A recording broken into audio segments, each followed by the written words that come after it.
BSc part first paper second तरंग एवं दोलन, उसमें हम सेकंड चैप्टर पढ़ रहे थे। उसमें युग्मित दोलक, उसकी गति की समीकरण, उसके हल हम निकाल चुके थे। आज पढ़ेंगे हम ऊर्जा विनिमय तथा युग्मन का प्रभाव। उसमें ही है कपल्ड ऑसिलेटर का ही भाग है ये। पहले हमने चित्र देखा था कपल्ड ऑसिलेटर का, आप जानते हैं इस तरह से था। हमारे पास ऊपर दीवार है ना, सरफेस है ये, उससे एल लंबाई का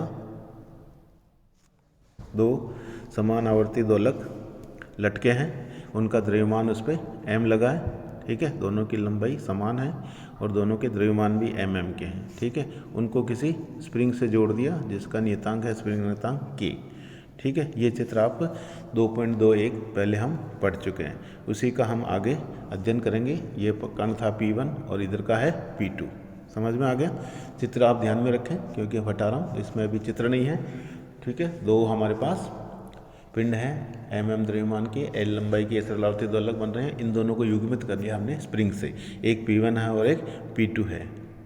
अब देखिए, तो ये जो चित्र था इसमें प्रदर्शित युग्मित निकाय के दोलक P1 को कुछ विस्थापन देकर छोड़ दिया जाए तो P1 का कंपन आयाम समय के साथ कम होता है और P2 जो प्रारंभ में स्थिरता दोलन प्रारंभ कर देता है तथा उसका आयाम समय के साथ बढ़ता है। तो कुछ समय पश्चात P1 क्षण भर के लिए स्थिर अवस्था में आ जाता है और P2 का दोलन आयाम अधिकतम यानी P1 के प्रारंभिक आयाम के बराबर हो जाता है। समझ में आ रहा ना? ये हमारे पास P1 था और ये P2 था, इनको स्प्रिंग से जोड़ रखा था। P2 को आपने P1 को विस्थापित करके छोड़ा, धीरे धीरे इसका आयाम कम होता जाता है और जीरो हो जाएगा, इसका आयाम बढ़ता जाएगा धीरे धीरे और लास्ट में जब इसका जीरो होगा तब इसका आयाम अधिकतम हो जाएगा। तो इस तरह से ये बताना चाह रहा है कि दोनों ही में समय में और वृद्धि होने पर P2 का आयाम कम होने लगता है और P1 का आयाम बढ़ने लगता है जब तक कि प्रारंभिक अवस्था पुनः प्राप्त नहीं हो जाती। यदि ऊर्जा की हानि न हो तो यह क्रम निरंतर जारी रहता है और इस प्रकार P1 से P2 तथा P2 से P1 में ऊर्जा का विनिमय यानी एनर्जी का एक्सचेंज होता है। ऊर्जा विनिमय का एक चक्र एक विस्पंद कहलाता है। ठीक है, इससे आपको देखेंगे हम कि ये विस्पंद क्या है। यदि P1 व P2 के द्रव्यमान समान हैं तो उपरोक्त विवेचन के अनुसार ऊर्जा विनिमय पूर्ण है। यदि P1 की कुल ऊर्जा P2 में स्थानांतरित हो जाती है वह वापस P2 की ऊर्जा P1 में चली जाती है। यदि उनके द्रव्यमान भिन्न हैं तो ऊर्जा विनिमय पूर्ण नहीं होता है, अर्थात P1 का आयाम कभी पूर्णतः शून्य नहीं हो पाता है। तो समीकरण 12 और 13 जो हमने पहले पढ़ रखे हैं, आपने 12 और 13, इससे जस्ट पहले वाला जो आपने सी पार्ट पढ़ा था पिछले वीक में, सामान्य आवर्तियाँ ज्ञात करने की व्यापक एनालिटिकल जो मेथड था है ना, विश्लेषक विधि थी, उसमें हमने 12 और 13 पढ़े थे। मैं आपको वापस बता दूं 12 क्या था। 12 था वहाँ पे हमने x1 = पहले जो हमारे पास पिंड है उसका विस्थापन ω1t a cos ω2t।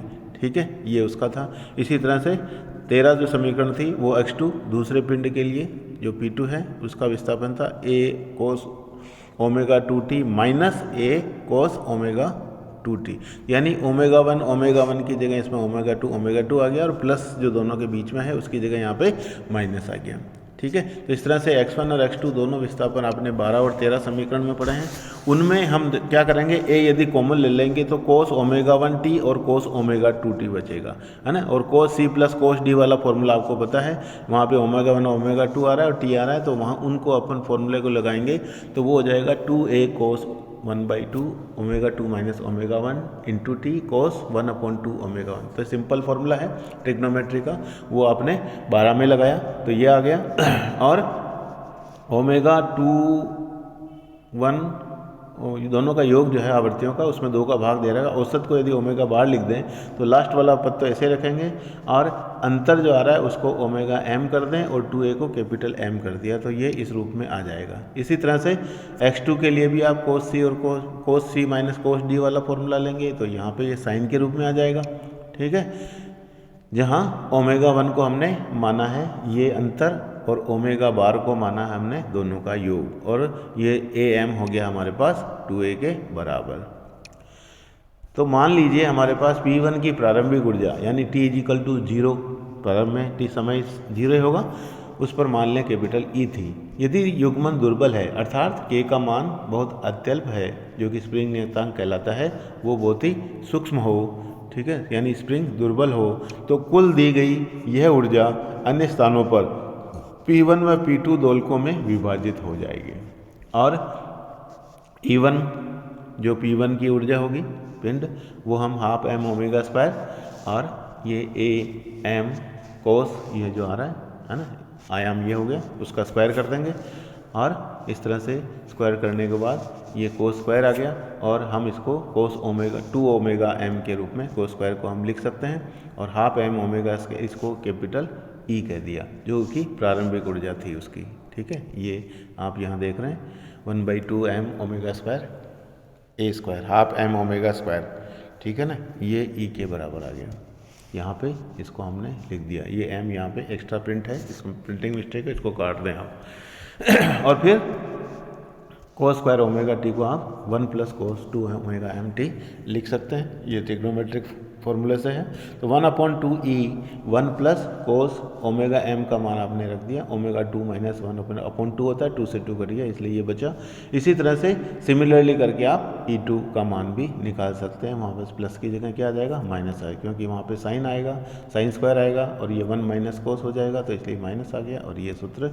तो E1 और E2 दो हमारे पास दोनों है, तो कुल ऊर्जा ये दोनों की, क्योंकि युग्मित दोलक है, हमने पहले पिंड की ऊर्जा निकाली E1, दूसरे की E2, दोनों का योग कर देंगे, दोनों के मान रखेंगे हम यहाँ पे, तो ये हमारे पास फाइनल जो सूत्र है उसमें ये दोनों जुड़ेंगे, तो ये कोस कोस एक धनात्मक ऋणात्मक कट जाएगा और E/2 मिलकर E रह जाएगा और E का मान हम यहाँ से रखेंगे, तो ये 1/2 m omega square a square, ये हमारे पास कुल ऊर्जा आ गई। तो हम कह सकते हैं कि T इजिकल टू 0 पर E1 इजिकल टू E है और E2 इजिकल टू 0 में वृद्धि होने पर E1 तो घटता है वह E2 बढ़ता है। जब E1 न्यूनतम मान तक नहीं पहुंच पाता जाता, वह E2 अधिकतम मान E प्राप्त कर लेता है। इसके पश्चात E2 का घटना व E1 का बढ़ना प्रारंभ हो जाता है, जब तक कि प्रारंभिक अवस्था पुनः प्राप्त नहीं होती। इस प्रकार ऊर्जा विनिमय चक्र का आवर्तकाल है T equal to 2 pi upon omega 2 minus omega 1, जो कि इस प्रक्रम का विस्पंद काल होगा।